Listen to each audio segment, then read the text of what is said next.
Estaba muchísima gente de España también con nosotros.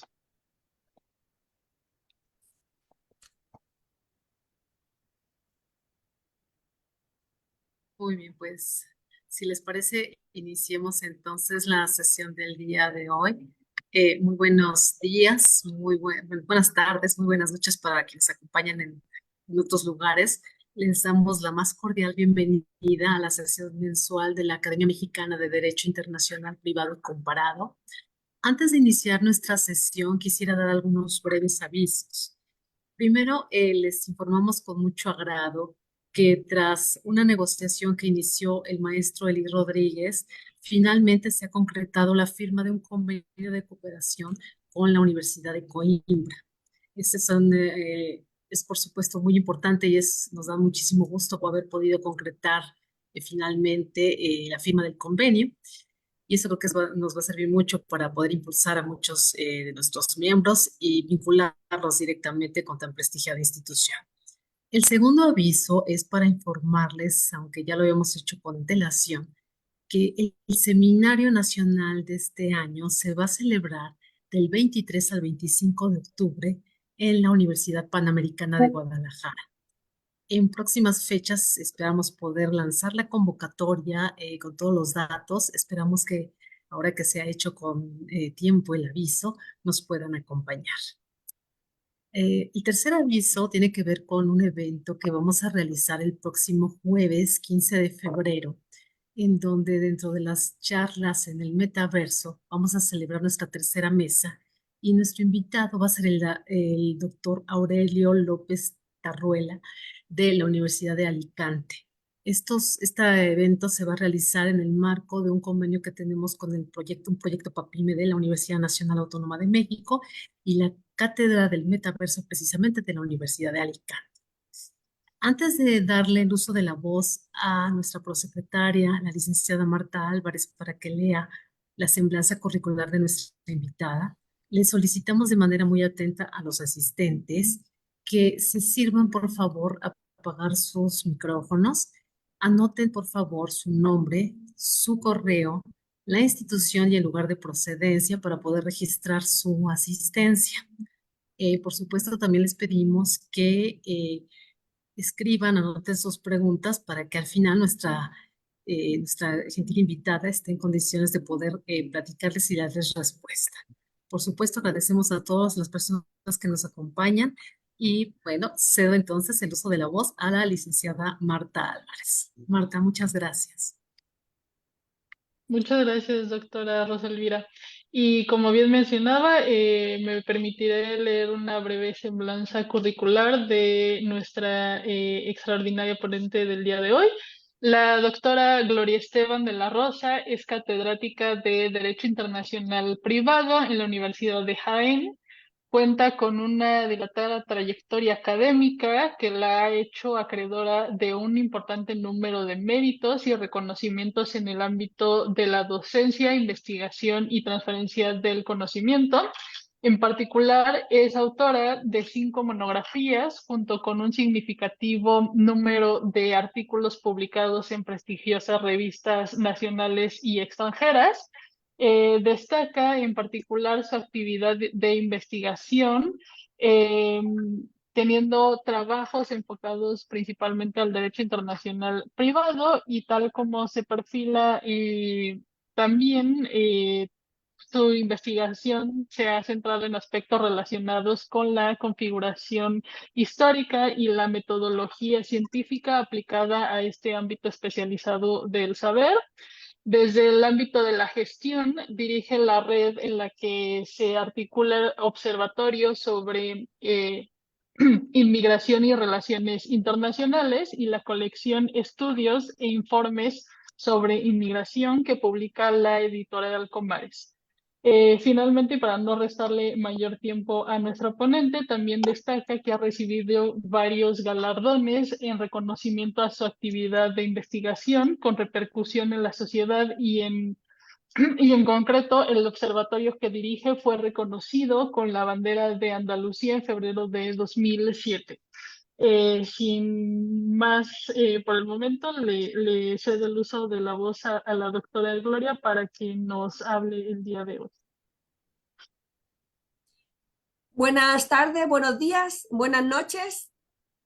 En primer lugar, agradezco muy sinceramente la invitación que me cursó en su momento la Asociación de Profesores de Derecho Internacional Privado, Asociación Mexicana, y en particular a Nuria González, que se puso en contacto conmigo junto con el profesor Jorge Alberto Silva para proponerme hablar de un tema mm, sobre el cual, bueno, pues yo había publicado algo y finalmente se concretó con este título, Metodología aplicada al ámbito del derecho internacional privado. Por perfilar un poco más el sentido de esta charla, vamos a referirnos a la evolución y a los nuevos derroteros. Posteriormente, Rosa Elvira se puso en contacto conmigo para confirmarme la invitación, que es un honor para mí haber tenido esta oportunidad de pasar este tiempo con todos vosotros y todas vosotras, hablando sobre un tema que creo que nos interesa, a pesar de que el título pueda parecer un poco soso o aburrido, porque todo lo que tiene que ver con la metodología pues suele ser sinceramente un peñazo. Es justamente aquello sobre lo que uno nunca trata ni se habla, ni por supuesto está recogido en ningún manual, porque se le asigna directamente a los metodólogos, que ponen la cabeza hecha un bombo porque uno no entiende, después de dos palabras no entiende de lo que están hablando.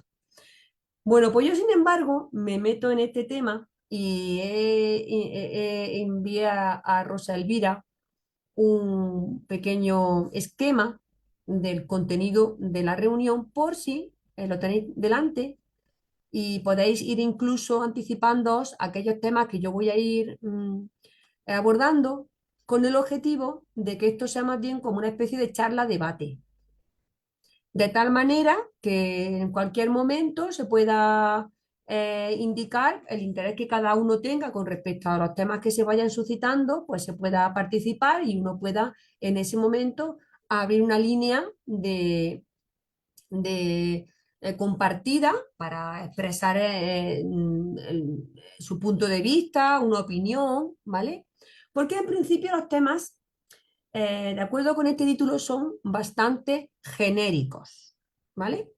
Entonces, en ese documento, que son 14 páginas, son 15, un renglón para las 15, lo que he querido es expresar un poco todo aquello por lo cual yo deseo pasar a lo largo de este tiempo, que en principio parece que dispongo de una hora y cuarto. Entonces, la primera cosa sobre la que quiero llamar la atención es que ya he sabido que cuando se habla de la metodología jurídica, históricamente costó mucho trabajo aceptar que se pudiese aplicar ese concepto de la metodología al ámbito genérico del derecho, porque parece que en el derecho no existe ninguna pauta en la medida en que todo es mutable y por tanto no se puede confirmar ninguna afirmación, no se puede demostrar de forma empírica ningún aserto, porque en principio todo en el derecho es mutable. Sin embargo, andando el tiempo, se demostró que esta idea es una falacia y que en el ámbito del derecho también hay corrientes de reflexión, de pensamiento y fundamentalmente hay unas maneras o una forma de racionalizar o de entender qué es el derecho, ¿vale? ¿Para qué sirve el derecho? Y en ese sentido, el derecho internacional privado ha participado también de esa forma de interpretación y de racionalización que han sido muy estudiadas por grandes metodólogos de la disciplina jurídica, entre ellos Karl Larenz, una obra clásica que tiene sobre metodología aplicada a la ciencia del derecho. Entonces, en el derecho internacional privado también se puede percibir la influencia o que no es ajeno a esa evolución de la conocida jurisprudencia de conceptos, jurisprudencia de intereses y últimamente una jurisprudencia de valores o axiológica, a la que me voy a referir también a lo largo de esta charla. Pero lo que me parece sin duda más importante destacar acerca de la metodología aplicada al ámbito del derecho internacional privado, que no sé si alguno o alguna comparte esta afirmación conmigo, es que ha costado mucho tiempo que el derecho internacional privado se libere de alguna forma del derecho internacional público, hasta tal punto que desde mi punto de vista ha tenido el derecho internacional público una influencia desmedida o excesiva en la forma de concebir el derecho internacional privado. No solamente, no solamente desde el punto de vista metodológico, sino también desde el punto de vista de la función. Lo que yo considero que está unido la función a la metodología. ¿Y por qué digo esto? Porque realmente el derecho internacional privado ha sido tributario de una lógica determinada existente en el ámbito del derecho internacional público, una lógica publicista que lo ha concebido como una ciencia destinada a delimitar las fronteras nacionales o el territorio nacional de determinado Estado. Y por tanto se tiene una concepción del derecho internacional privado delimitadora de la soberanía, de las soberanías de los Estados. En definitiva, la norma de conflicto es esto, la necesidad de identificar un ordenamiento jurídico y de delimitarlo con respecto a otros. De hecho, en el Código Civil Español, las primeras normas de conflicto que se incorporaron en el año 1889 por influencia del Código Civil francés están ubicadas en el título preliminar del Código Civil, que está destinado a dar el marco o la concepción general de las pautas que rigen un concreto ordenamiento jurídico que es el derecho internacional privado español. O sea que está recogido y lo sigue en el momento actual los artículos 8 y siguientes del Código Civil, que se llama el capítulo 4 dedicado al derecho internacional privado, está dentro del título primero de ese Código Civil que marca esas disposiciones generales. Por tanto, la función de las normas de conflicto es la delimitación de la aplicación de determinado ordenamiento jurídico.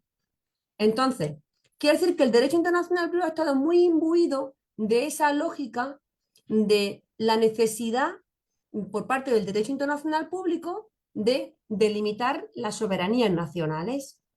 De ahí que la función del derecho internacional privado haya sido durante muchos siglos la coordinación de ordenamientos jurídicos, porque no se ha podido concebir de otra manera distinta, porque como el derecho internacional privado participa de esa lógica publicista, su función lógicamente tiene que ser hacer convivir distintos ordenamientos jurídicos y por tanto la coordinación de sistemas.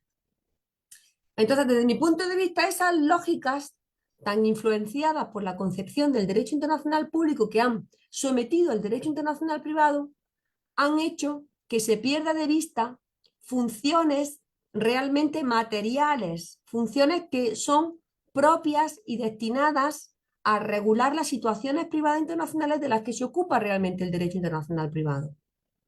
Y por eso, a día de hoy, yo entiendo que no puede defenderse ya más ni una concepción, la originaria mantenida por Savigny de la armonía internacional de soluciones, ni otras concepciones que se han mantenido con posterioridad de la coordinación de ordenamiento jurídico o la coordinación de sistemas. La función del derecho internacional privado tiene que ser necesariamente la satisfacción de los intereses de los particulares como el resto del ordenamiento jurídico, pero es que además tiene que responder a la necesidad que tiene el ser humano de la máxima realización de sus derechos como persona. Entonces, desde mi punto de vista, es esa la función que tiene el derecho internacional privado.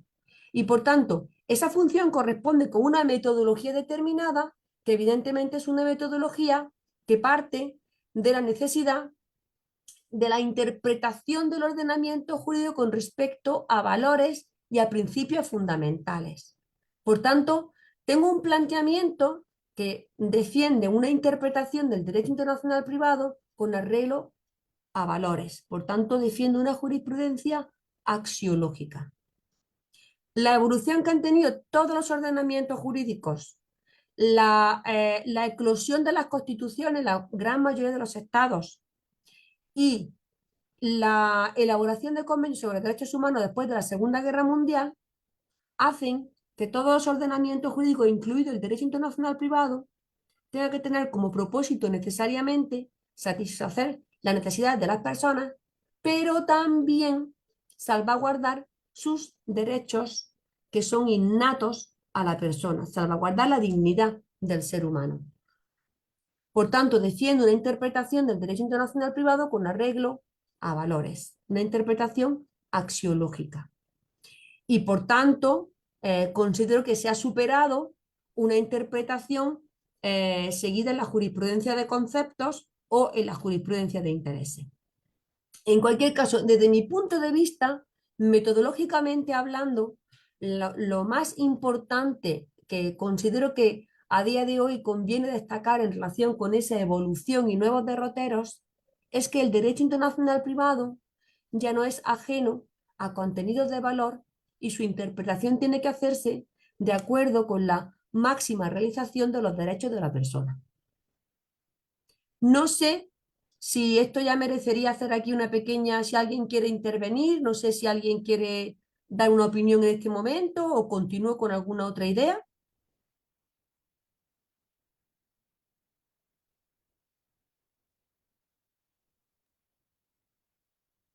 ¿Alguien querría ya plantear algo, hacer algún comentario, alguna observación?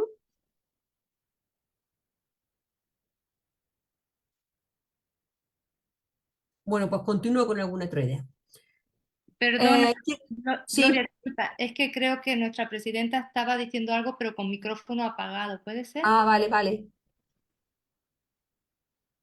Es que no se te escucha, Rosa, Judith. ¿No se me oye? No, No, creo No, que no el se... no. problema era conmigo. No, decía que precisamente que podía continuar, pero ahorita que lo menciona, doctora, este último comentario sobre que el derecho internacional privado tiene que ayudar a maximizar, ¿verdad?, los derechos de la persona. Y Nuria no me dejará mentir porque ella participó como un perito en un caso que se acaba de resolver en la Corte Interamericana de Derechos Humanos, precisamente en un tema de sustracción internacional del menor. A veces se cree que el derecho internacional privado queda muy lejano de vamos, hasta que no se materializa, ¿verdad? En un caso concreto, parecería que muchas personas no le dan la importancia que tiene. No obstante, con esa resolución de este caso en el sistema interamericano, creo que está abriendo más allá la puerta dentro del continente para precisamente poner atención de lo que estamos haciendo bien o mal como operadores jurídicos, pero también como profesorado, que no estamos quizás capacitando de la mejor manera para que se entienda la importancia de la materia. Entonces, nada más ese sería el breve comentario. Claro, es lo que pasa, que muy probablemente ese problema que yo creo que ha existido y que probablemente persiste de la influencia tan impresionante que ha tenido el derecho internacional sobre el derecho internacional privado, hace que durante tantísimos siglos, años en la historia y casi siglos, se le haya quitado al derecho internacional privado una lógica, su propia lógica que es privatista y que no tiene nada que ver con las competencias o las soberanías nacionales. Entonces, se percibe como algo como que no llega a los particulares, que no pertenece al día a día de las personas. Y sobre todo, no se percibe que el principal expediente, que todavía lo sigue siendo en el ámbito del derecho internacional privado, que es la norma de conflicto, tenga esa conexión directa con la salvaguarda de los derechos de la persona, porque se sigue viendo más como una lógica meramente localizadora, que no hace otra cosa nada más que seguir repartiendo la competencia entre los distintos ordenamientos jurídicos que existen en el mundo. Entonces, es verdad que no se percibe como algo que sea útil y que verdaderamente dependa de ello una adecuada y satisfactoria resolución de un caso particular. O sea que ese sigue siendo un problema probablemente que tenemos nosotros, los profesores y las profesoras de Derecho Internacional Privado, porque no tenemos todavía la herramienta o las herramientas necesarias para trasladar esa idea de que no se trata de una disciplina de señales como si fuera un código de la circulación, sino que estamos hablando de la realización de los derechos de la persona. Y a mí, por ejemplo, que llevo ocupándome del derecho internacional privado europeo desde hace ya bastante tiempo, abrí una línea de investigación con la que he continuado a través de la realización de una tesis doctoral que se encuentra ahora mismo en fase de desarrollo, en la que me centro en verificar un poco qué está pasando, cómo se está construyendo el derecho internacional privado en la Unión Europea. Porque a raíz de la entrada en vigor del Tratado de Ámsterdam, los estados nacionales cedieron o delegaron competencias a las instituciones de la Unión Europea para legislar acerca de los clásicos sectores del contenido del derecho internacional privado, lo que se ha denominado la comunitarización del ámbito de la cooperación judicial civil transfronteriza. Y me quiero referir a esto porque es un buen banco de pruebas para verificar cómo este nuevo ordenamiento de la Unión Europea está orientado, desde mi punto de vista, hacia la realización de contenidos materiales, y uno lo ve más práctico, lo ve más evidente que no se trata de una disciplina de señales, sino que persigue objetivos muy concretos y uno percibe en las normas, que son muchas, que verdaderamente hay una orientación clara hacia la consecución de resultados materiales y de objetivos de valor. Entonces, es un buen banco de pruebas para verificar que el derecho internacional privado no es ajeno a esa metodología axiológica. Y esto lo digo porque desde que entró en vigor ese Tratado de Ámsterdam, desde que se cedió competencias a la Unión Europea para legislar en el ámbito de la cooperación judicial civil transfronteriza, se han elaborado muchos instrumentos de derecho internacional privado de origen europeo, sobre todo muchos reglamentos. Reglamento en el ámbito de la competencia internacional para asuntos en el ámbito civil y mercantil. Reglamento en el ámbito de la competencia internacional para asuntos en el ámbito del derecho de familia. Reglamentos sobre competencia, reglamentos sobre ley aplicable, sobre reconocimiento y sobre cooperación internacional. Entonces, estos reglamentos tienen de singular que están presididos por una lógica determinada, que es la creación progresiva de un espacio de libertad, seguridad y justicia en el interior de la Unión Europea. ¿Y qué significa esto? Significa que el territorio de la Unión Europea ya no es solamente un mercado en el que van a circular las mercancías, los capitales, los servicios y los trabajadores, sino que además es una zona pensada para las personas, para que las personas no tengan obstáculos, fundamentalmente los nacionales de la Unión Europea, no tengan obstáculos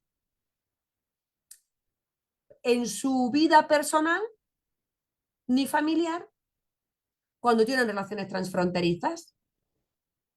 Entonces, está pensado, todas estas normas en el ámbito de la cooperación judicial civil transfronteriza están pensadas para garantizar la libertad de circulación de decisiones y la libertad de circulación de personas.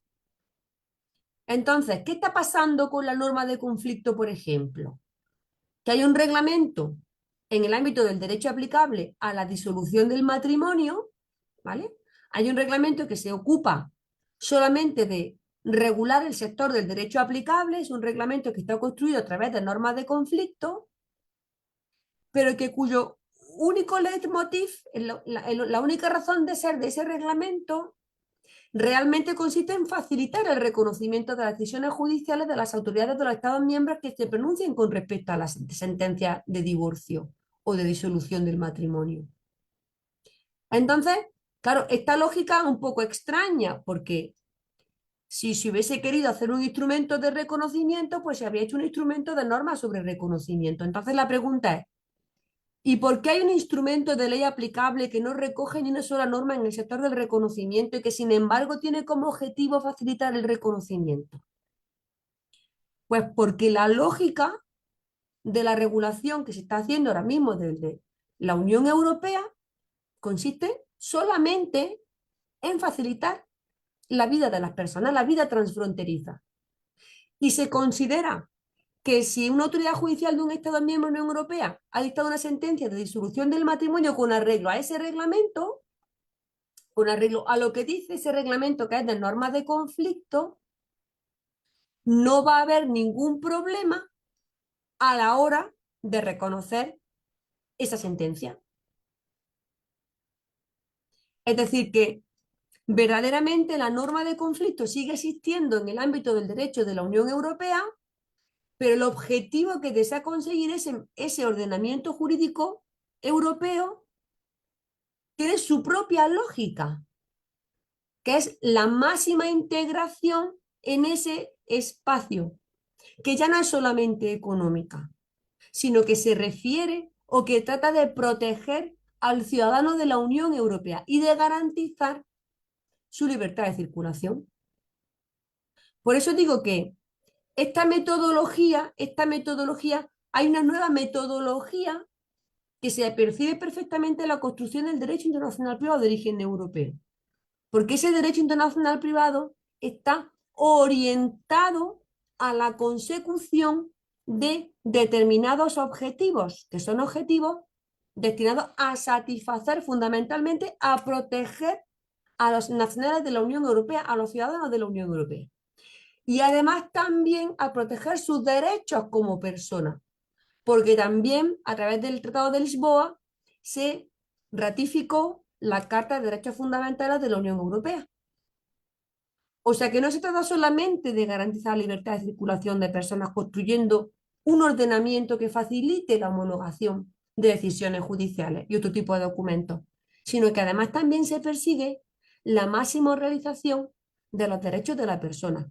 De hecho, otro instrumento comunitario también reciente, el llamado Reglamento Bruselas II bis, está presidido por el criterio del interés superior del menor. Por ejemplo, antes Rosa Elvira hablaba de la sustracción internacional de menores. El reglamento nuevo, por ejemplo, ha recogido en varias ocasiones el criterio del interés del menor a la hora de determinar la competencia judicial internacional. O sea que los reglamentos de la Unión Europea no solamente están orientados hacia esa garantía o garantía del derecho a la libertad de circulación o de tutela o protección de los intereses de los ciudadanos de la Unión Europea, sino que también al mismo tiempo están orientados, como no puede ser de otra manera, a la máxima realización de los derechos de la persona. En unos se nota en mayor medida, en los que son de contenido en el ámbito del derecho de familia, se nota en mayor medida que en otros que son destinados al ámbito patrimonial, como puede ser el reglamento en el ámbito de las obligaciones contractuales, extracontractuales, de competencia o derecho aplicable. Pero lo que quiero decir es que es un buen banco de pruebas el ordenamiento de la Unión Europea y fundamentalmente el nuevo derecho internacional privado de origen europeo para comprobar que realmente el derecho internacional privado actual no puede tener otra lógica distinta a su interpretación para conseguir la máxima realización de los derechos de la persona, de los derechos que son inherentes a la persona, de su dignidad como tal. Entonces creo que es la principal, el derrotero por el que transcurre ahora la metodología en el ámbito del derecho internacional privado. No sé si os interesa en particular que siga hablando un poco de los expedientes que están teniendo cabida en el interior de este derecho internacional privado de origen europeo y que por su novedad, quizá desde un punto de vista metodológico puede ser enriquecedor hablar en concreto de esos expedientes. Sí, creo que alguien ha levantado la mano, ¿verdad? Así Sí, es, la hola, doctora Mercedes Albornoz. hola, buenas tardes Hola, o buenas noches. ¿qué tal? ¿Qué tal? Me parece muy interesante lo que está planteando y simplemente como para calentar un poco más el diálogo, me gustaría compartir mi primera reacción, ¿no? A lo que vengo escuchando y es que me surge la duda de hasta qué punto es novedoso esto, de que el derecho internacional privado está interesado en facilitar la vida de las personas. Por supuesto que si lo ponemos al conflictualismo clásico, quizás podamos tener más argumentos para sostenerlo, pero incluso, ¿no? Con la vieja tradicional norma de conflicto, se buscaba en el fondo también satisfacer la justicia material, ¿no? Y luego tenemos todo el método de normas de creación o de normas materiales que también apunta a esos resultados. E incluso dentro de la operación normal del método conflictual, del método de conflicto de leyes, contamos también con herramientas correctoras como la excepción de orden público internacional que nos permiten hacer ajustes para que se protejan, por ejemplo, los intereses de los niños, niñas y adolescentes, o si lo traemos a un tema un poco más novedoso, la sustentabilidad. Es decir, y si buscamos, por ejemplo, en el ámbito de la cooperación internacional, también, ¿para qué se coopera? ¿Para qué cooperan las autoridades jurisdiccionales de distintos estados? Pensando, por ejemplo, en los instrumentos de la Conferencia de La Haya de Derecho Internacional Privado. Se coopera para solucionar problemas de las personas, ¿no? Entonces, al menos desde mi perspectiva, entonces entiendo que el derecho de la Unión Europea tiene una metodología diferente y que, bueno, nosotros estamos al margen de eso y quizás no llegamos a comprenderla a cabalidad. Por eso creo que es interesante poder tener este diálogo y les agradezco a Nuria y al doctor Jorge Alberto Silva que hayan tenido la iniciativa de invitarla. Y entonces quizás podamos como comparar un poco o bueno, o quizás desde nuestra perspectiva en México, en América Latina, entender mejor cuál sería el punto novedoso dentro del derecho de la Unión Europea con respecto a esta metodología y a la inserción de cuestiones axiológicas en la aplicación, en la concepción y en la aplicación del derecho internacional privado. Esa sería mi reacción por ahora. No sé si quiere hacer algún comentario al respecto o bueno, creo que podemos hablar, conversar. Sí, te agradezco la pregunta, Mercedes, porque efectivamente, hasta el momento, puede dar la sensación de que no he dicho nada nuevo, porque desde la Segunda Guerra Mundial, evidentemente, desde que empezaron a elaborarse los convenios sobre derechos humanos, la tendencia en todos los ordenamientos jurídicos y en la medida en que también se han ido aprobando las constituciones es orientar o dirigir la interpretación hacia la consecución de esos valores y de esos derechos. Se han ido designando tribunales constitucionales, tribunales de derechos humanos. Entonces, claro, el derecho internacional privado no ha ido quedando al margen, ni mucho menos de esa orientación. Lo que pasa es que sí es cierto que ha ido penetrando esta idea de la interpretación axiológica de una manera un poco más lenta. Entre otras cosas, porque aunque la idea de una comunidad internacional ya existía en el momento en que se elabora la norma de conflicto, la noción de comunidad internacional que se mantiene ahora, de la que ahora se habla, es una comunidad internacional construida a partir o en el seno de los derechos de la persona. Entonces, una comunidad internacional distinta de la que permitió dar origen a la norma de conflicto. De hecho, si se entiende que la norma de conflicto también evoluciona en esta dirección, muchos de esos correctivos que se aplicaban han perdido también sentido. Porque entonces ahora la noción de orden público, la clásica, que era más bien pensada como rechazo o excepción hacia lo que no es compatible con mi propio ordenamiento jurídico, pues ya no se concebiría desde esa lógica de rechazo, sino más bien desde una lógica de compatibilidad o complementariedad entre ordenamientos jurídicos. Pero lo que más me interesa no es solamente destacar o realzar o resaltar algo que efectivamente podía ser una obviedad, sino los derroteros que están, por los que está transcurriendo ahora el derecho internacional privado y que se perciben más en el ordenamiento del derecho internacional de la Unión Europea, relacionados con la influencia del derecho internacional de los derechos humanos en el derecho internacional privado.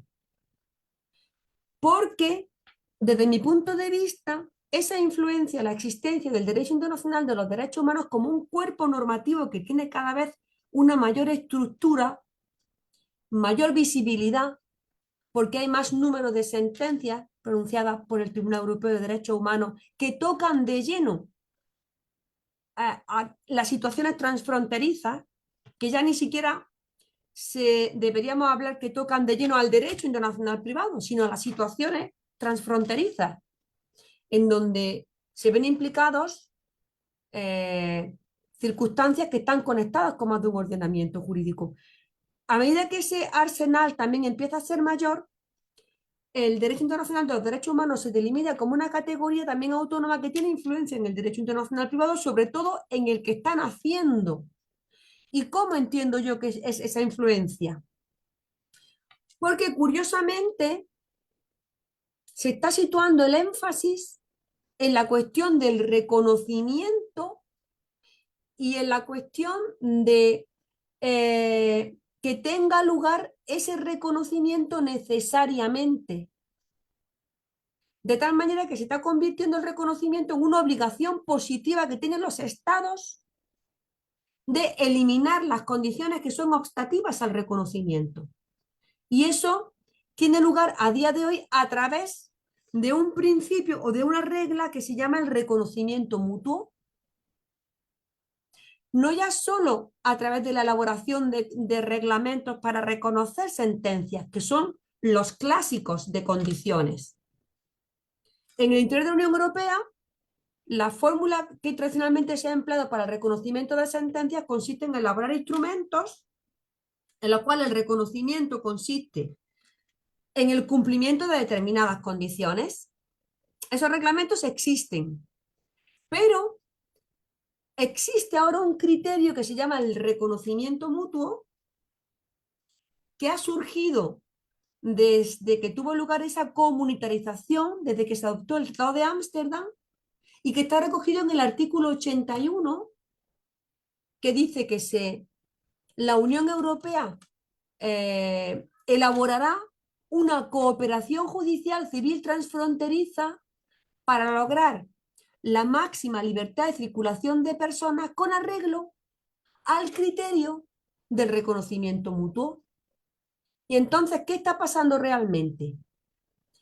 Que junto con estos instrumentos que son clásicos, porque son instrumentos de condiciones, lógicamente que están cada vez eliminándose más condiciones para quedarse en unas condiciones básicas o mínimas, hay un criterio distinto que es el criterio del reconocimiento mutuo, que está permitiendo que circulen las circunstancias de estado civil de las personas, porque sería injusto que la persona no pudiera mantener esas circunstancias de estado civil más allá de las fronteras en donde se constituyeron o crearon esas circunstancias. Y estamos hablando del Estado civil con carácter general. Ahora mismo, la jurisprudencia más importante del Tribunal de Justicia de la Unión Europea se ha centrado en el nombre de las personas físicas, de tal manera que no se pueden poner obstáculos a que una persona que ha nacido en un Estado miembro de la Unión Europea y que sea nacional de la Unión Europea, su nombre que conste en ese registro del país en donde nació, conste de la misma forma en otros registros civiles de otros países miembros, conste de la misma forma en la que está inscrito en el primer país. Y no se pueden poner obstáculos en otros países distintos por el hecho del desplazamiento. Entonces, ¿qué está pasando?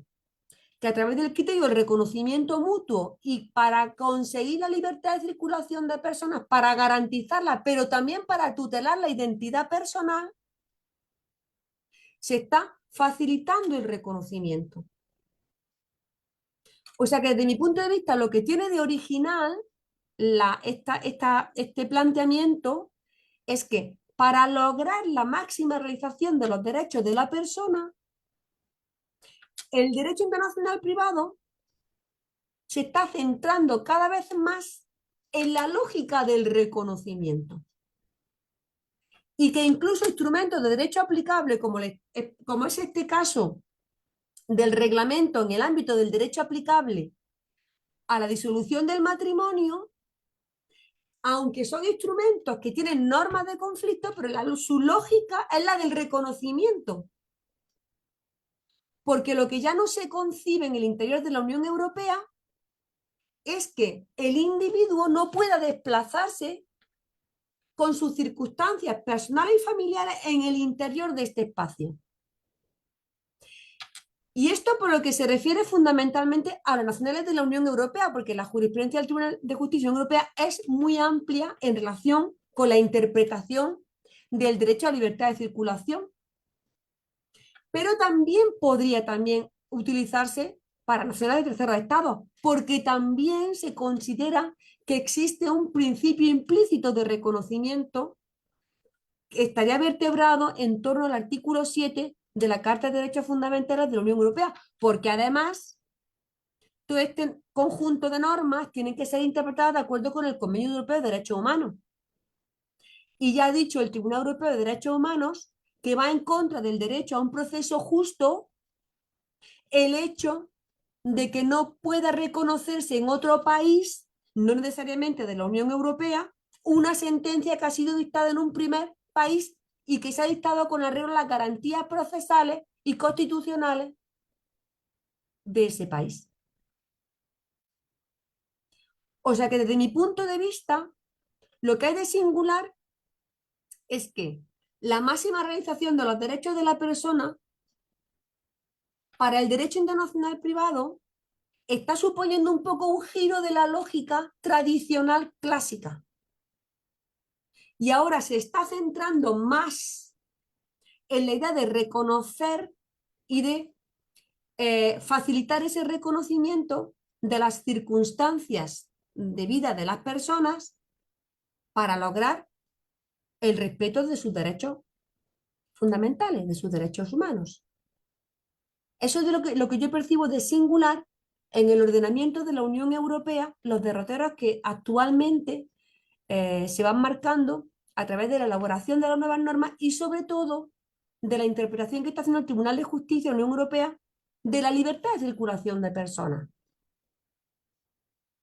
Ahora mismo el ordenamiento de la Unión Europea realmente es un campo de trabajo súper interesante porque lejos de la concepción que se ha mantenido durante mucho tiempo y que aparece todavía en muchos manuales de que las normas de derecho internacional o de origen comunitario constituyen una fuente del derecho internacional privado, Nuria, tú lo sabes, que en los manuales de derecho internacional privado, cuando se habla de las fuentes, primero, normas de origen europeo, el derecho internacional de origen europeo.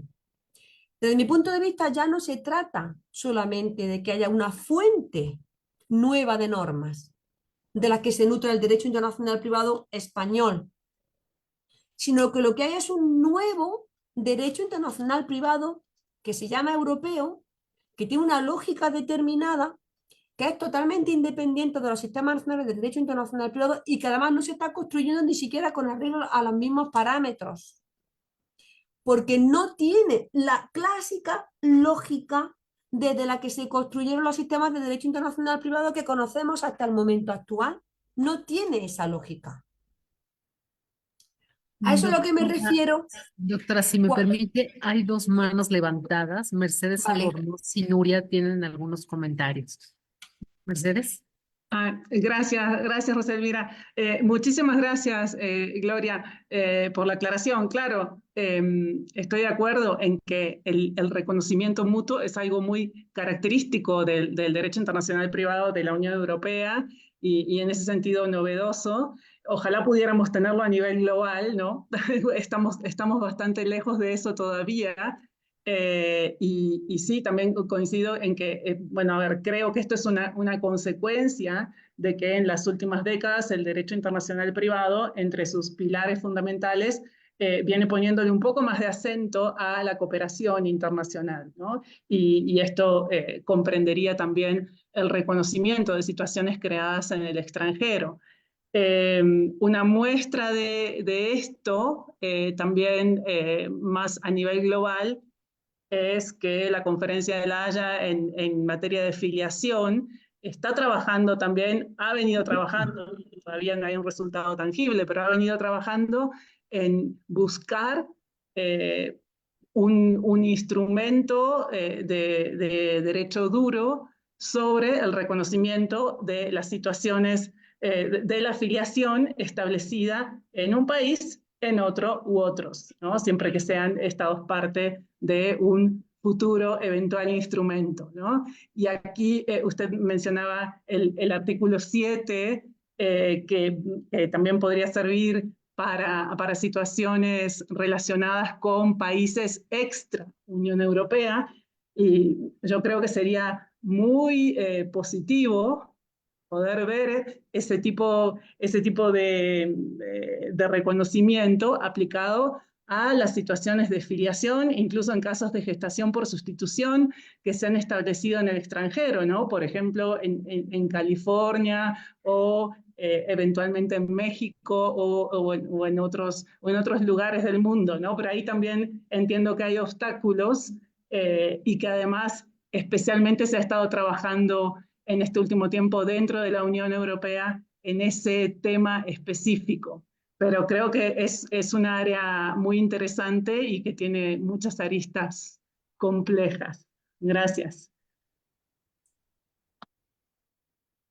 Sí, bueno, sí, si me permiten Sí, adelante, Nuria.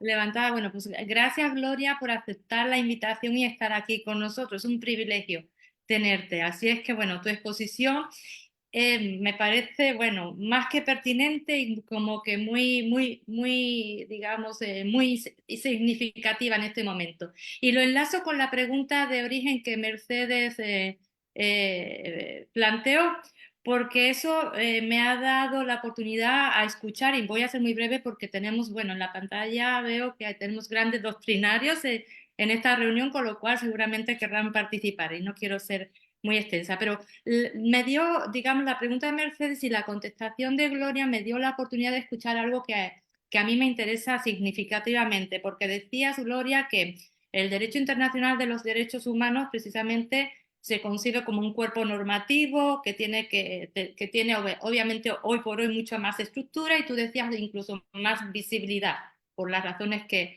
exponías, ¿no? Y bueno, que tocan temas directamente con situaciones transfronterizas. Entonces, tú marcabas y tomé nota, por eso lo estoy diciendo literalmente, ¿no? Es una categoría autónoma que tiene influencia que tiene una gran influencia del derecho internacional privado, ¿no? Entonces, el tema a mí me interesa, sobre todo porque se hizo énfasis en la cuestión del reconocimiento, ¿no? Ese reconocimiento mutuo, bueno, y tú nos hiciste el favor de explicarlo desde el artículo 8.1 precisamente del Tratado de Ámsterdam, ¿no? Entonces, bueno, sobre todo porque cuando los que estamos en el área del derecho internacional privado, de repente encontramos como un forcejeo innecesario, por cierto, ¿no? Entre el derecho internacional de los derechos humanos y el derecho internacional privado y el derecho... Bueno, empezamos a tener como si fueran compartimentos estancos cuando lo que hay es una comunicación y lo que debería de haber es un diálogo constante.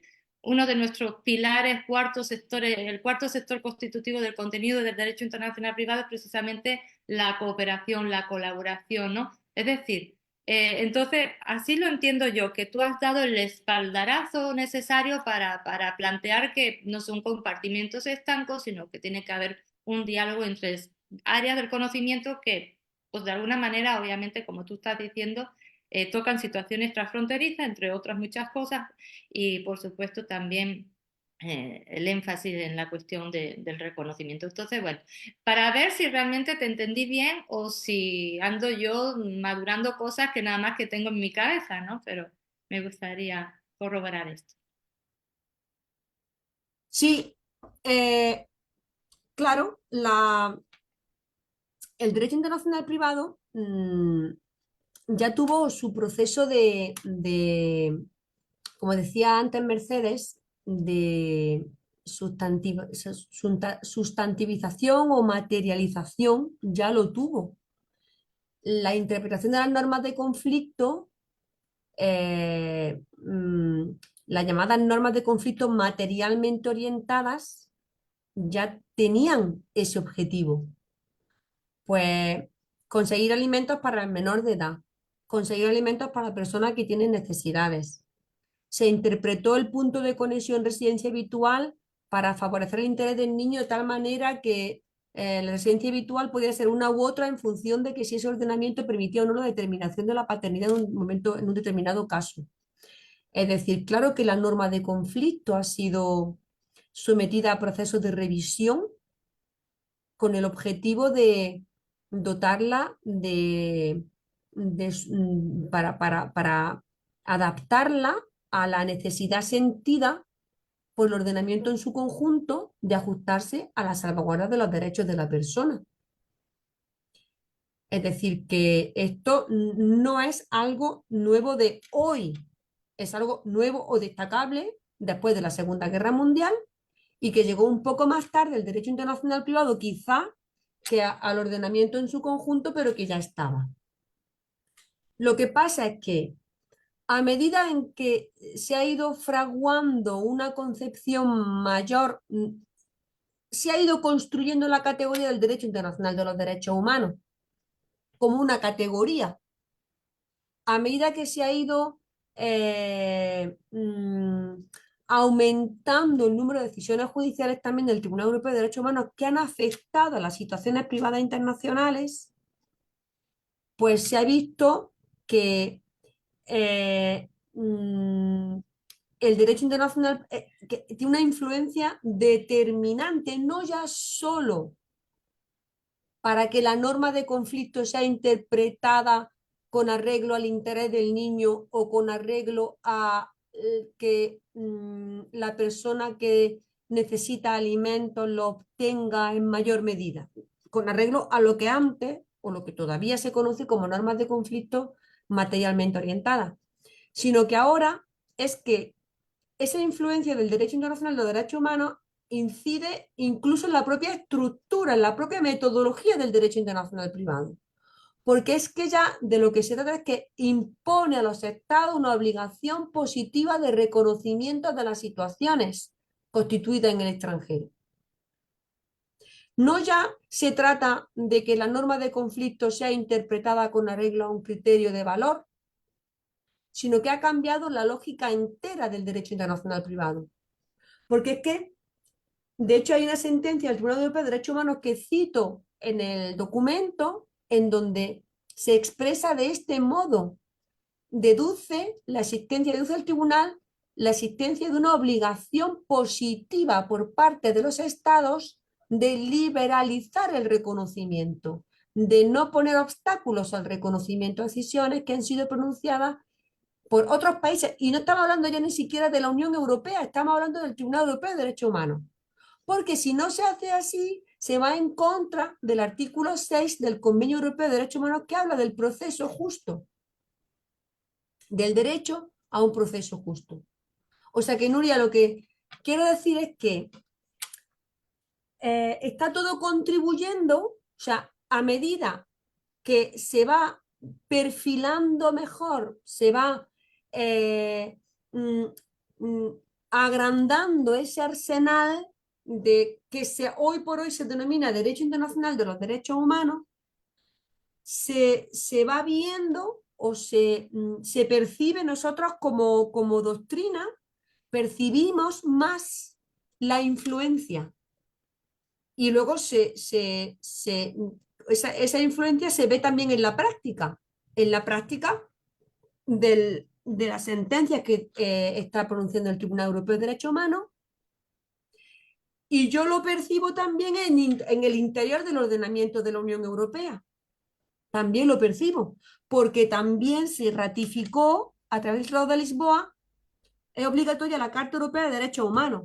Ya no, por tanto, no se puede debatir acerca de cuál es el ordenamiento superior, si es primero el del ordenamiento europeo y después el del ordenamiento de la... Ya no existe ese debate en el interior de la Unión Europea, porque ya hay una Carta de Derechos Fundamentales también aprobada para que tenga vigencia en el interior, en el ordenamiento comunitario europeo.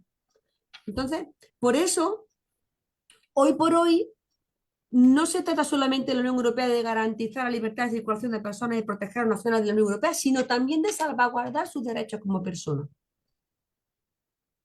Doctora, si me permite, el doctor Jorge Alberto Silva tiene levantada la mano y posteriormente le damos la palabra a Eugenio Hernández. Adelante, doctor Silva. Gloria, pues me da gusto lo de la charla del día de hoy. En realidad, cuando estuve platicando con Nuria el año pasado para invitarte a que participaras en esta reunión, sí, había una razón muy especial por la metodología empleada, sí, porque raramente utilizamos con nosotros mecanismos metodológicos para el estudio del derecho internacional privado, especialmente con la norma de conflicto.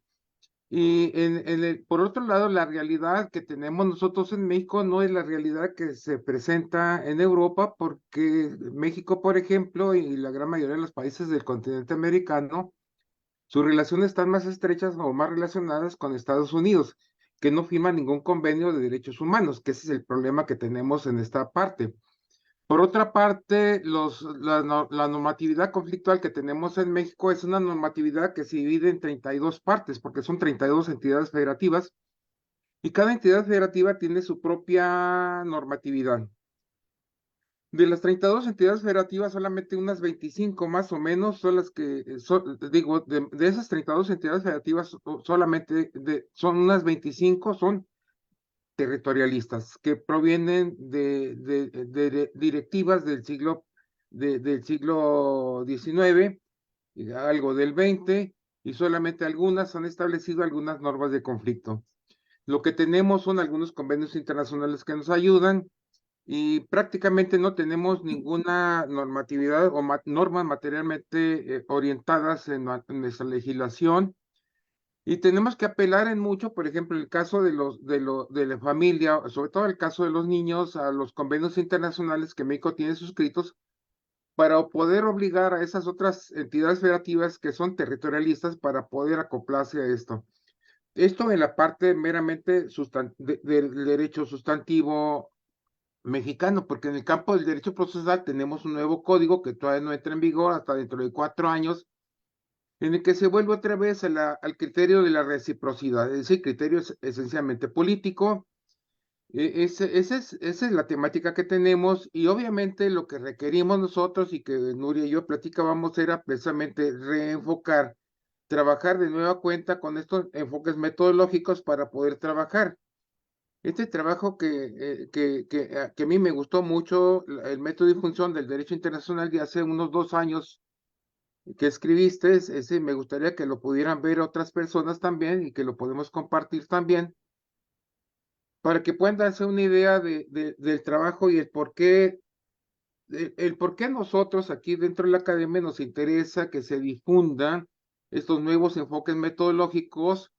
Y aunque los derechos humanos están ya funcionando de alguna manera en el ámbito de la Suprema Corte de Justicia, también tenemos algunos problemas que nos aquejan que son también políticos. O sea, por ejemplo, el pleito del señor presidente de nuestra república, tan querido que lo tenemos, con los jueces de nuestro país, con la Suprema Corte de Justicia, a los que no quiere, lo está cambiando, tenemos nuevas gentes, y obviamente tenemos alguna serie de problemas en esta parte, y aquí es donde tememos la mayoría de los mexicanos los problemas en la interpretación de los textos normativos, los pocos que tenemos hasta este momento.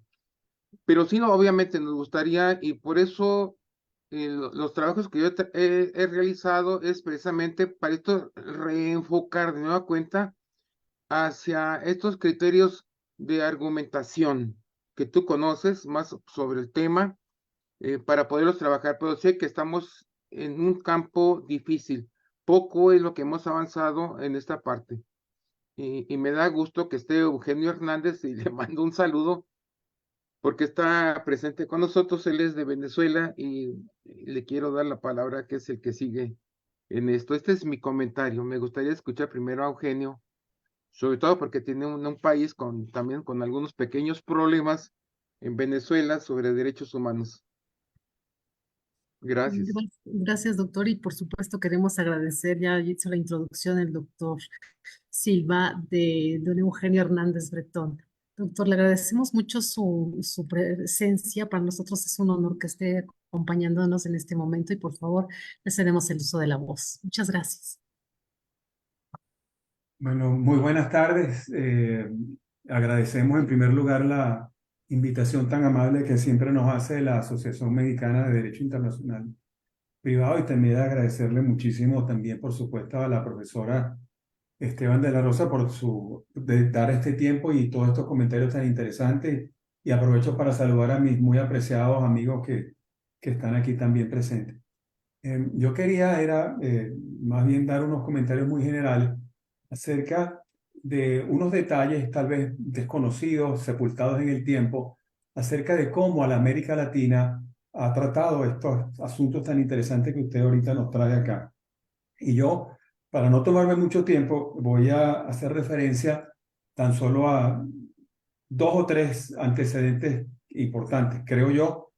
Por supuesto, son la experiencia de América Latina en particular, para que vean, para que nos demos cuenta de dónde hemos estado nosotros y qué hemos dejado de ver. En 1903, un muy destacado profesor argentino de aquellos tiempos, de nombre Estanislao Ceballos, que era profesor en la Universidad de Buenos Aires, en la Facultad de Derecho, que dirigía un boletín, se publicaba en francés, Boletín Argentino de Derecho Internacional Privado. Él allí planteaba como una idea fundamental en cuanto a la acción, el objetivo general del derecho internacional privado, como lo entendía él, como un órgano de la libertad y del bienestar del hombre. Entonces, en 1903. Esta idea, bueno, tiene sus avatares acá, pero después voy a una idea más reciente. En 1963, un profesor peruano de nombre Manuel García Calderón, y esto sí lo voy a citar un poco más en extenso, publica un artículo bajo este título: La persona como base del derecho internacional privado. Esto es en 1963, Manuel García Calderón. Y él dice: si la persona es el sujeto por antonomasia del derecho internacional, la elección de la ley aplicable para resolver los conflictos de leyes debe hacerse teniendo en cuenta el derecho de la persona antes que la naturaleza de la relación jurídica misma. Y también en ese mismo trabajo, él decía, según su teoría, eso contribuiría para lograr la máxima universalidad del derecho internacional privado. Y adicionalmente, con esta teoría, y cito acá, que mira fundamentalmente a la protección del derecho de la persona, con ella se puede lograr una mayor humanización del derecho internacional privado. Este reconocimiento de la persona como punto de partida en el terreno de los conflictos de leyes permitirá, además, establecer una indispensable correspondencia e intercomunicación entre el derecho internacional privado y el derecho internacional público de nuestro tiempo. Y después, como cuestión concreta, como concretización de todo esto, él decía: después de todo, al resolver un conflicto de leyes, lo que se persigue es lograr una solución justa, que al mismo tiempo que respeta la finalidad de la ley, proteja el derecho de la persona. Fíjese usted, esto es 1963 y el otro es 1903.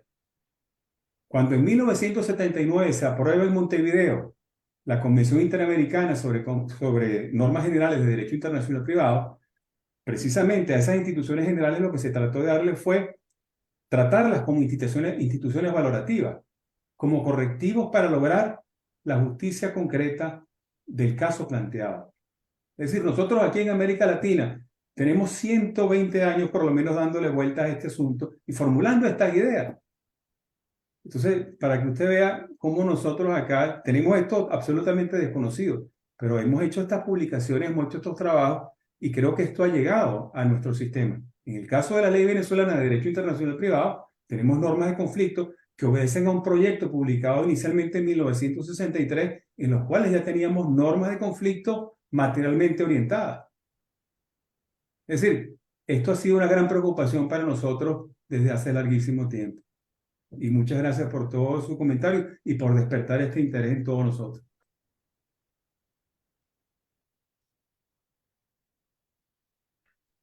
Bueno, yo agradezco las intervenciones.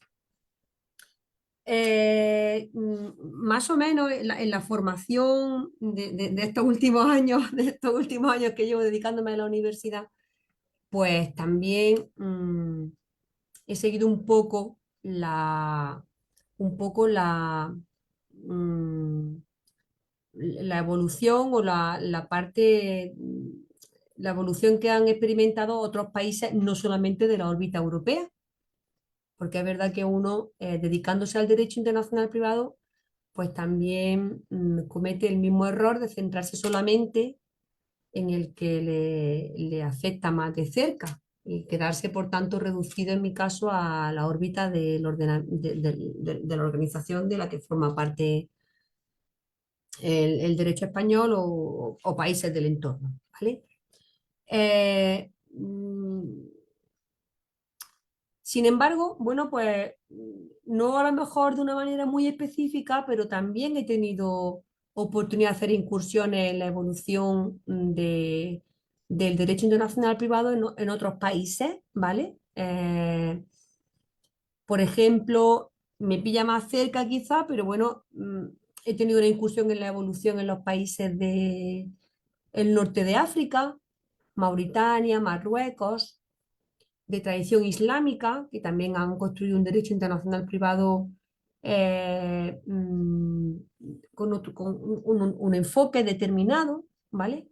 Y también en algunos países del continente americano, básicamente porque no hay nadie que se dedique al derecho internacional privado que no haya estudiado el first restatement, el second restatement y el third restatement, porque esas son lecturas que por narices te obligan a hacer durante el doctorado, que además no entiendo una sola palabra de la cantidad de approaches que hay por ahí y te vuelven loco totalmente ya si consigues entender lo que decía Ernst y el otro y el otro y el otro y el otro, porque era un nido de grillo, básicamente todos ellos.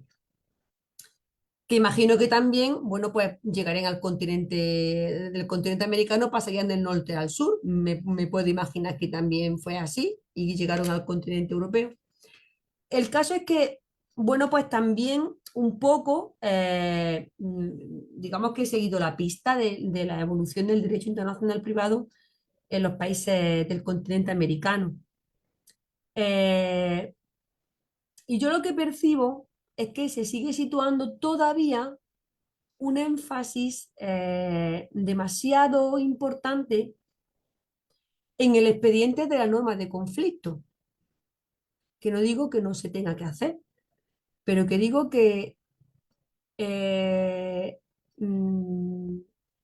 no es lo único sobre lo que se construye el derecho internacional privado, ¿vale?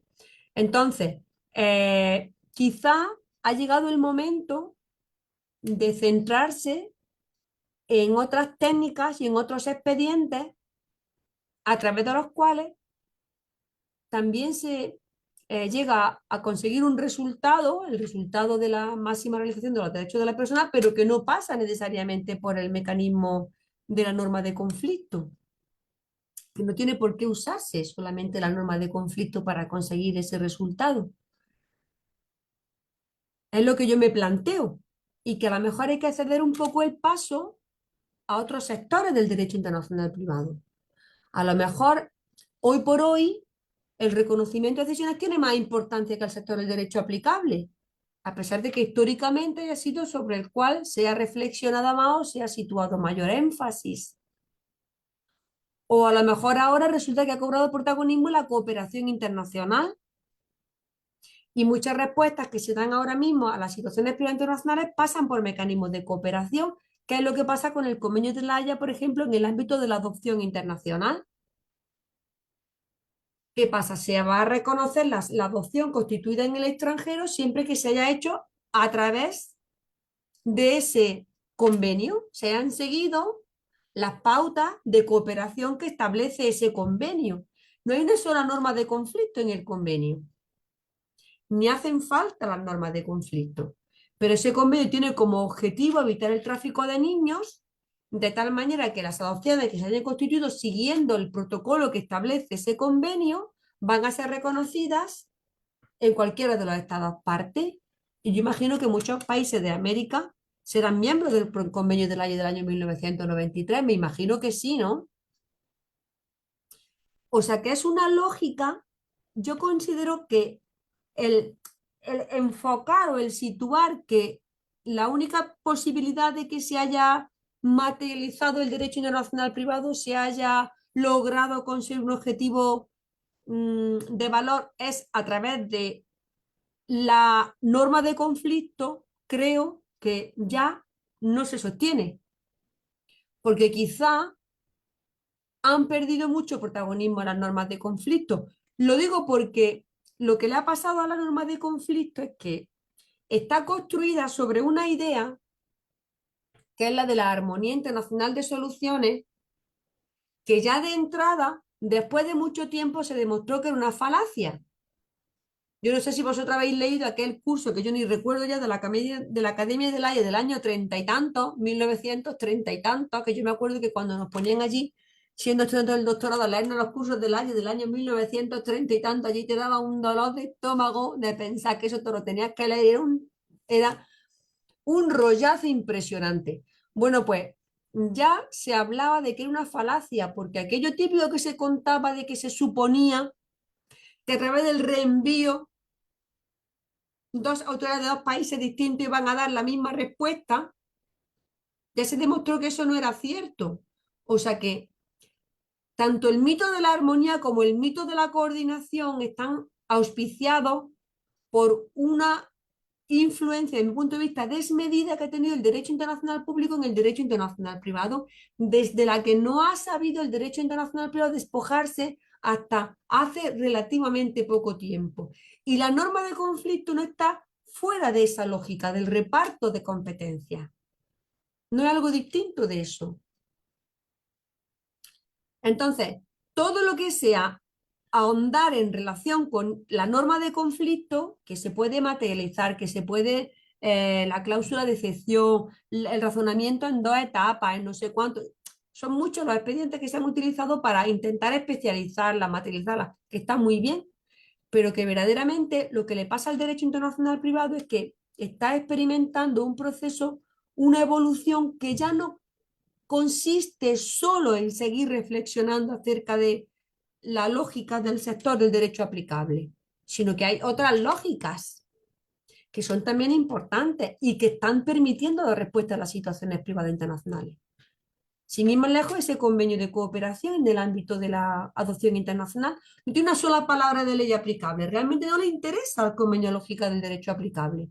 Solamente le interesa que no haya habido tráfico de niños, que se autorice la adopción tanto en el estado de recepción del niño como en el estado de origen del niño, que se verifique la idoneidad de los progenitores o de las personas que van a hacerse cargo de él, de los futuros padres adoptivos, y que se garantice que el niño verdaderamente está en las condiciones de ser adoptado en el país de origen. Da igual con el arreglo a qué ordenamiento jurídico se haya constituido la adopción, no es un problema realmente, porque de lo que se trata es fundamentalmente de evitar el tráfico de niños. De hecho, en relación con la afiliación resultante de los contratos de maternidad subrogada, la Conferencia de La Haya ha empezado a trabajar en un convenio también de cooperación, no de normativa aplicable, con ese mismo lógica. Lo que yo quiero saber es si ese contrato ha sido un contrato lícito, cómo se ha llegado a designar el compromiso del contrato firmado, qué tipo de contrato es el que ha firmado la madre o la persona gestante, para verificar si hay alguna posibilidad de reconocer después la afiliación que ha resultado de ese contrato.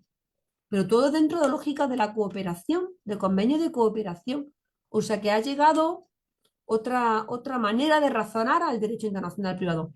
Yo también he defendido en varias ocasiones que el ámbito del reconocimiento ha sido un poco la rama pobre del derecho internacional privado y que sin embargo ha estado siempre, y que ahí es donde, en esa lógica del reconocimiento, es donde más se percibe la transformación que están experimentando actualmente los sistemas de derecho internacional privado.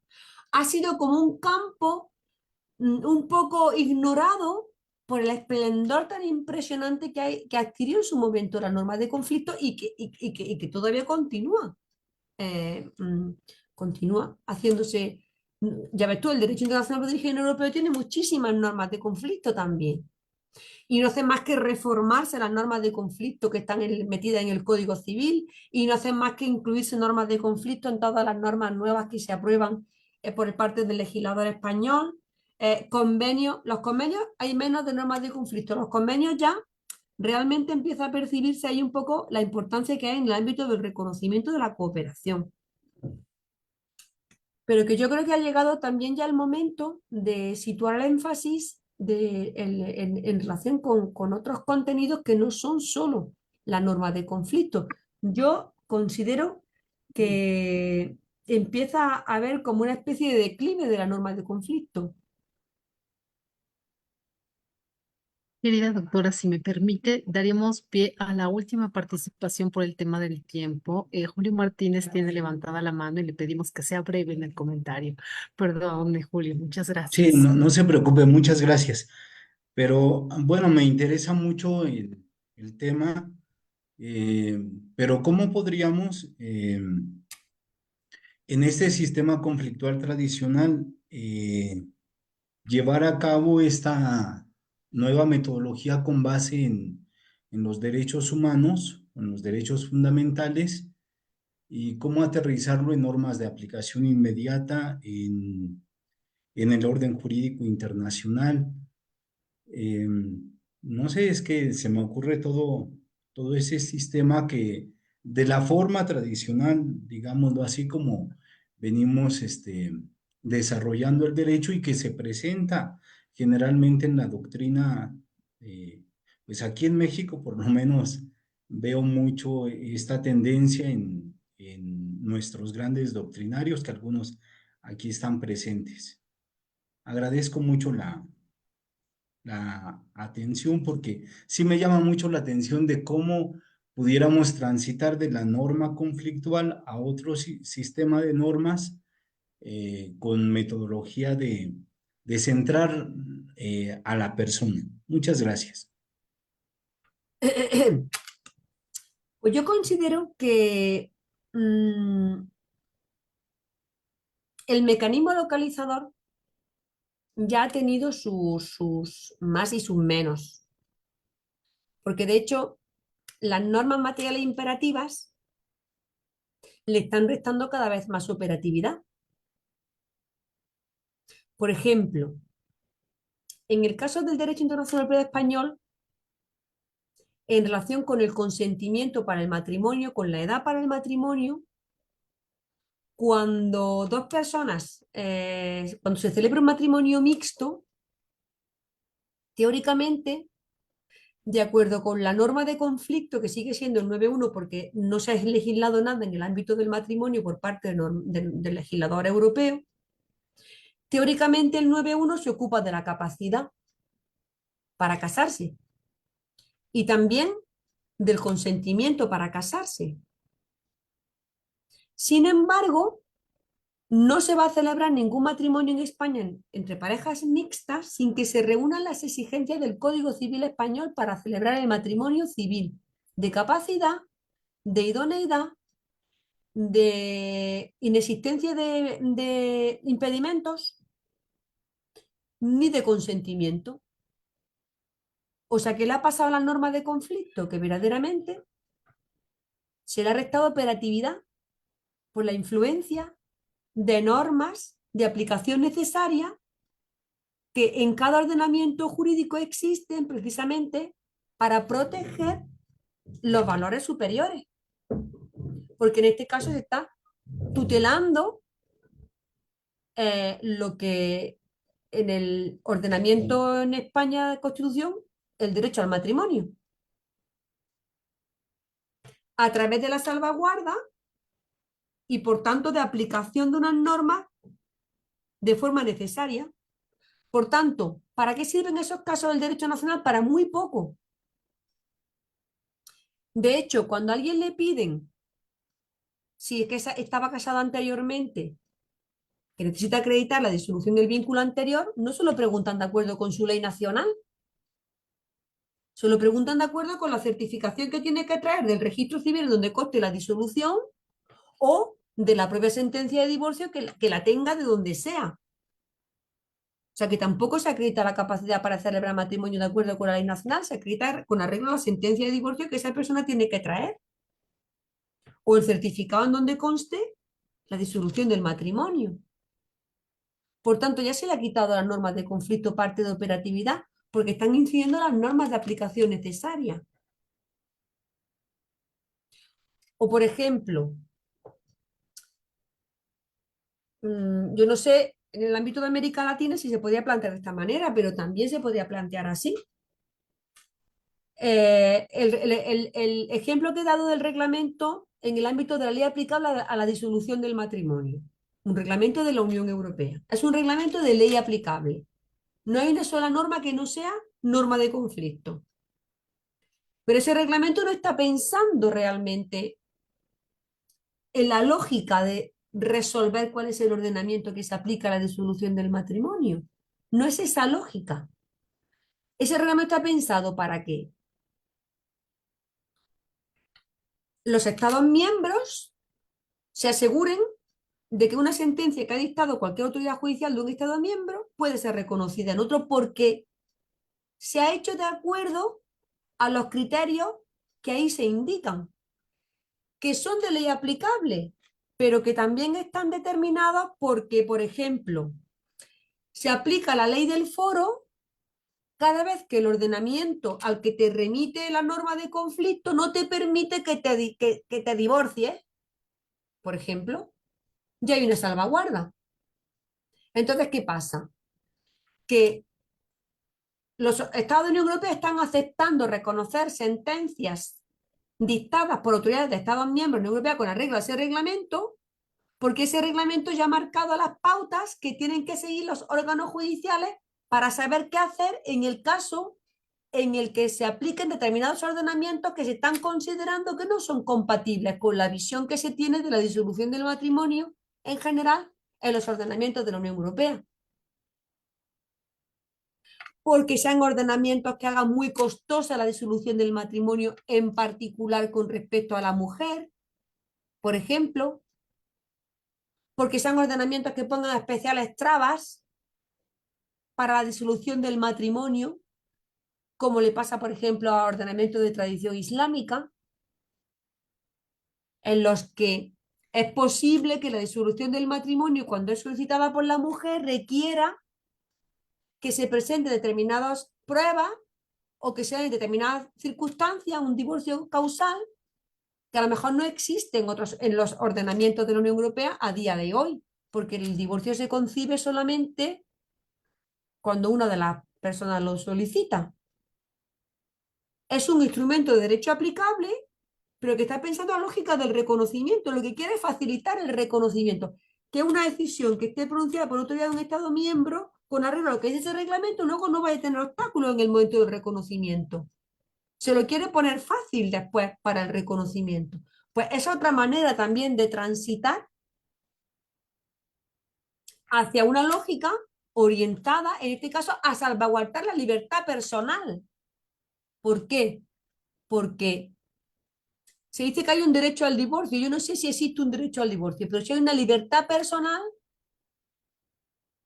a que si alguien no quiere estar casado con otro, que se pueda divorciar. La libertad de decidir, que es la libertad personal, y eso es un derecho de la persona.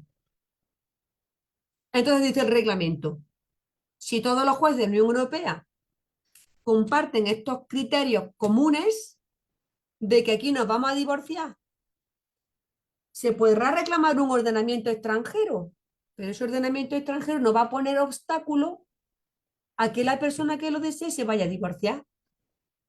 Porque en ese caso, si es más restrictivo, se va a aplicar la ley del foro. Entonces, una sentencia que se dicte en Suecia, en Alemania, en Dinamarca, en Holanda, en Bélgica, en donde se haya aplicado el ordenamiento que sea, que ha permitido la disolución del matrimonio, se va a reconocer en los Estados miembros de la Unión Europea. Eso también es una manera de ir concibiendo la forma en la que se trata la norma de conflicto de otra manera, y no solamente desde la perspectiva de la materialización, de la norma de conflicto materialmente orientada, otra idea, el uso que se hace del método comparado. Porque claro, uno de los principales escollos que nos encontramos cuando utilizamos la norma de conflicto, que al que hacía referencia el profesor Jorge Alberto Silva en el trabajo que amablemente me remitió, es que ahora tenemos que aplicar un derecho extranjero y menudo problemón. Porque si ya es difícil entender y cómo se interpreta el punto de conexión y cómo se interpreta la categoría del supuesto de hecho y cómo se califica y cómo, si ya es difícil entender eso, ahora ya el colmo es que encima tengas que aprenderte lo que dice el derecho de obligaciones y contratos de Alemania o de Sri Lanka. Claro, una locura integral. Entre otras cosas porque no hay nociones básicas ni mínimas de metodología comparada en el ámbito del derecho. Entonces, ¿qué pasa? Que hay que estudiar muy bien y meter en los estudios de derecho la comparación y el método comparado, para que también cuando la norma de conflicto remita a la aplicación de un ordenamiento extranjero tenga posibilidad de entender mejor lo que dice ese ordenamiento jurídico y no se quede solamente en la lectura de 4 artículos mal traducidos del alemán o del ruso o del armenio o del árabe o de lo que sea. Hay que usar también la metodología comparada. Yo dirigí una tesis doctoral que se defendió hace poco tiempo de un estudiante que hizo la carrera en la Universidad de Rabat y hizo el doctorado en la Universidad de Jaén, y la hicimos sobre la relación hispano-marroquí en el derecho de familia con una perspectiva comparada. Entonces, antes de meternos en el grueso del derecho internacional privado, ella hizo una exposición de las instituciones del derecho de familia españolas y marroquíes, pero desde la perspectiva comparada, usando el método comparado. ¿Por qué? Porque ese método comparado te permite, a través del análisis no solamente de la evolución de las normas o de las normas en sí, sino de la historia, de la trayectoria de ese ordenamiento jurídico, de su comprensión global, entender para qué quiere sus instituciones. Y entonces hay una cosa que llama mucho la atención cuando uno estudia el derecho musulmán, en particular el matrimonio, lo que dice el Corán sobre el matrimonio y sobre la disolución, que está aceptada por el derecho islámico desde el principio, porque se ve como un mal menor, la disolución revocable del matrimonio. Entonces, cuando uno lo traduce literalmente y habla de disolución revocable, se pone la mano en la cabeza porque dice, pero vamos a ver, ¿cómo es posible de la disolución revocable del matrimonio? Si eso no tiene sentido, ¿no? Porque yo como me como en mi ordenamiento jurídico una disolución revocable. Entonces, ¿eso qué seguridad da? De hecho, se han dejado de reconocer un montón de decisiones de disolución del matrimonio de Marruecos porque son revocables, porque no se entiende qué significa lo de revocable. Y sin embargo, si uno profundiza en la idea de qué significa la disolución revocable o irrevocable, pues, y lo compara con la institución de la separación matrimonial y de la posibilidad de la reconciliación, pues está hablando de lo mismo. O sea que el método comparado es también una buena herramienta para luchar contra toda la pesadez, todo el rollazo que supone aplicar la norma de conflicto. Todos los problemas que tiene aplicar la norma de conflicto correctamente, porque se te hace el derecho extranjero más digestible. Y entonces no tienes por qué estar constantemente rechazando por orden público o buscando esa cosa de las calificaciones autónomas, buscando no sé qué historia para darle vuelta a algo que puede ser tan sencillo como comprender un poquito mejor de lo que se está hablando en ese ordenamiento jurídico simplemente porque comprende la historia, comprende el origen de la institución, comprende las divergencias, las similitudes, cuál es su base histórica, y todo te resulta más digestible. Entonces, si estudiásemos un poco la metodología comparada, no digo yo el derecho comparado, porque es una carrera entera, pero si aplicásemos también el método comparado al ámbito del derecho internacional privado, pues también tendríamos mayores posibilidades de éxito. Por ejemplo, una cosa que se ve una auténtica locura y que se suscita muchas veces en España, en concreto en Andalucía, pero también en otras comunidades autónomas, es la mujer marroquí que solicita que el marido le pague la parte de la dote que no le ha dado en el momento en el que se ha casado. Porque existe una figura en el derecho islámico que se llama el matrimonio delegado, que no es que se delegue nadie para casarse, es que la propia nomenclatura ya induce a confusión, sino que significa que se pacta una dote, que puede ser perfectamente dinero y no tiene ninguna cosa estrafalaria, ¿vale? Y que luego la mujer lo reclama porque el hombre no se lo ha pagado.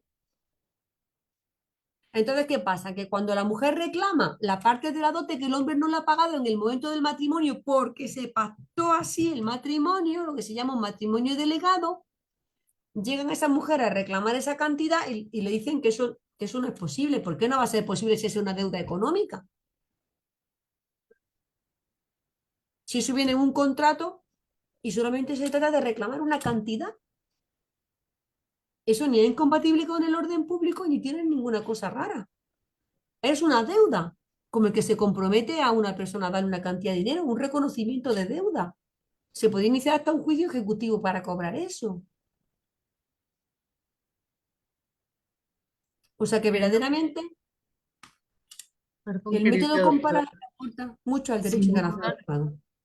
sin duda nos ha dejado con muchísimas inquietudes por todo esto. Verdaderamente creo que es una sesión que nos daría para otra sesión, porque no quiero ser irrespetuosa, mucho menos con usted, que ha sido tan generosa de darnos su tiempo y sobre todo las altas horas que para ustedes, pues dejando incluso hasta un lado a la familia, le agradecemos tanto, tanto, tanto. Espero que acepte una nueva invitación, doctora, porque sin duda creo que no hemos podido abordar toda la temática que implica su tema. Usted ha sido muy generosa con nosotros para poder compartir estas ideas y yo creo que todos los que estamos aquí estaríamos muy complacidos si usted más adelante puede aceptar una nueva invitación, porque sin duda el tema es muy interesante, es muy necesario y sin ser irrespetuosa, porque creo que además el tiempo de varios de nuestros colegas también que ya, que antes de que deserten, pues les queremos agradecer, querida doctora. No sé si estaría de acuerdo que más adelante podamos, Sí, sí, por por supuesto, supuesto, por tener supuesto. es realmente una charla que nos da para muchísimas cosas, para mucha reflexión y de gran aprendizaje, querida doctora. Yo le agradezco enormemente todo su tiempo y su disposición. Nuevamente le reiteremos nuestra gratitud, pero sobre todo por supuesto a Nuria y al doctor Jorge Alberto Silva, que han sido los amables conductos para podernos vincular con usted. Y por supuesto que además le agradeceríamos, antes de que entráramos a la sesión, debo comentarles que la doctora tiene por ahí algunos documentos que creo que sería bueno poderlo difundir, y si ella nos autoriza y nos permite, ahí lo tiene, por favor, doctora, para difundirlo en las redes de la academia, a la que le invitamos que puedan ingresar. Son unos cuadernos de trabajo que nos mencionaba que ha elaborado la doctora. Entonces, con mucho gusto, si nos autoriza usted la editorial para poderle hacer la difusión correspondiente y poderlas publicitar, creo que sería maravilloso, querida doctora, si está usted de acuerdo. Por supuesto, yo encantada, encantada. Si este cuaderno de trabajo puede servir de algo, por supuesto que estoy encantada de que lo difundáis y lo utilicéis en vuestra práctica docente. Es muy sencillo porque no quise hacer un manual. Yo tenía la idea de un manual de hace mucho tiempo, me gustaba a mí el tema este de tener unos materiales de trabajo, pero finalmente me pareció esto mucho más útil porque está pensado también para la evaluación continua, que a mí me parece una herramienta bastante interesante de evaluación. Entonces, claro, como está sintetizado y aquí mismo el estudiante tiene que responder preguntas y tiene que hacer el análisis de las cuestiones, pues claro, el estudiante se va a estar todo el año con este libro debajo del brazo, va a estar todo el año con el derecho internacional privado. Como además no pesa mucho, esto se lleva bien en cualquier sitio. Esa era mi idea, que fuese algo que se tocara y que a lo mejor incluso el hecho de que uno lo pueda tocar y escribir encima y subrayar aquí encima parece como que te llega más. Y no es el típico tocho de manual que en cuanto lo tienes lo dejas y dices, uy, eso quizás mejor no tocarlo porque eso no merece la pena ni abrir la primera página. Entonces esto es como muy, muy fácil de llevar, se transporta bien. Y luego además lo más importante para mí es que desde el punto de vista de la evaluación continua, cuando yo a lo mejor tengo al estudiante que le voy a hacer la evaluación, que es oral, normalmente la hago para cada uno en mi despacho y le pregunto cosas sobre el programa, de lo que se ha visto en clase, varias preguntas. Entonces, claro, para mí, si el estudiante me tiene todo esto contestado, todas las preguntas de aquí contestadas, y yo misma le puedo ir preguntando sobre qué análisis hizo de la sentencia que pone aquí, que se vio en clase, que me comente lo que esa misma persona ha trabajado aquí en el cuaderno y lo ha elaborado, pues claro, yo tengo material de sobra para saber si esa persona realmente ha preparado la asignatura, si esa persona realmente se ha puesto ahí sesudamente a, a estudiar. Entonces, ¿qué más prueba quiero para demostrar que ha puesto el empeño en trabajar la asignatura? Que luego se puede hacer un poco más, según a quién, pues más tediosa o más interesante, pero que en general, yo por la experiencia que tengo, los estudiantes cuando ya por fin vencen ese miedo que da, luego la experiencia es buena. Entonces yo hice con ese objetivo y bueno, pues por el momento estoy contenta con cómo va la cosa. No he tenido todavía la evaluación, por tanto no sé cómo va a ser eso de que el estudiante lo escriba aquí todo y vaya respondiendo todos los días a estas cuestiones, pero a mí me resulta bien, me resulta positivo. Y luego también lo que sí me han dicho otras personas que están ya en la práctica del derecho internacional privado es que como tengo puesto aquí de una manera muy sucinta unos esquemas y una breve explicación de los temas, pues que a lo mejor llegan a alguien que a lo mejor, pues un notario que necesita saber algo sobre un nuevo reglamento, que hay escrito sobre eso 100.000 cosas en internet y lo puede encontrar porque hoy por hoy están las revistas online. Pero claro, muchas veces la densidad de los artículos científicos es que te mueres si quieres entender algo de una manera más directa. Entonces lo que sí me han dicho es que está como muy evidente lo que es, lo que se quiere decir. Entonces me han dicho que también sirve por eso, porque está claro lo que hoy o por hoy constituye la normativa. Y luego este cuaderno de trabajo está relacionado con un portal docente que empezamos a hacer desde el seno del área con profesores de nuestras universidades y de profesores y profesoras de otras universidades, que se llama Derecho Internacional Privado.es, que es un portal docente.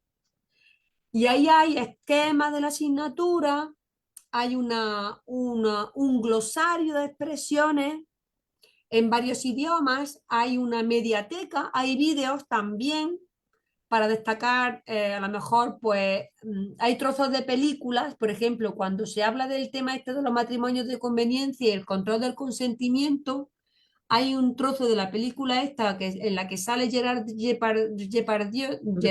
Depardieu, que me parece que es canadiense, cuando hizo la película aquella de matrimonios de conveniencia. No sé si la acordáis, de la peli aquella en la que se narra la historia típica del extranjero en Estados Unidos que desea casarse con una americana para que no lo expulsen, que hoy por hoy es una norma imperativa también del ordenamiento jurídico español, el control del consentimiento. Pues aparece la parte de la película en la que finalmente llegan los investigadores a su domicilio y le hacen la entrevista y al final él comete el error. Doctora, no nos cuente el final, El porque ni van a final, hacer para la que la veáis, tarea, ni van a ver la exactamente. película.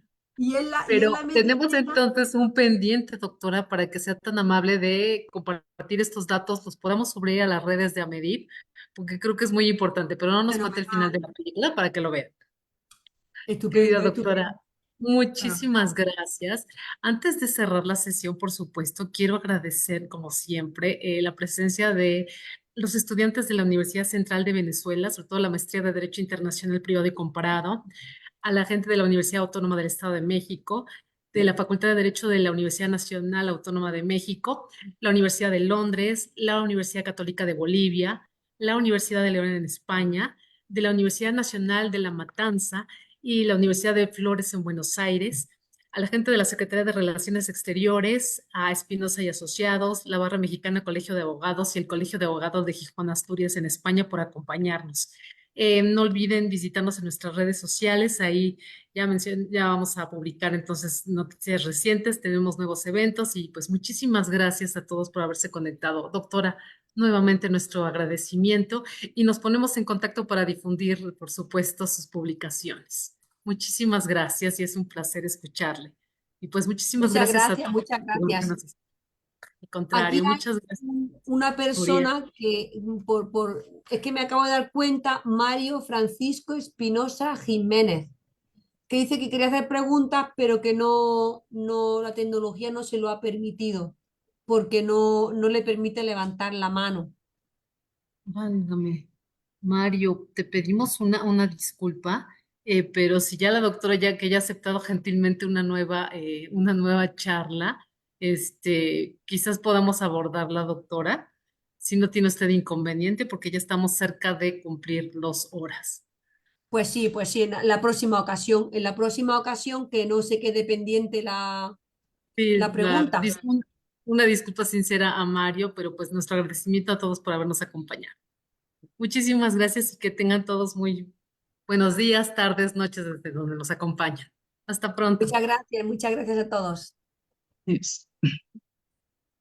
Nos vemos pronto.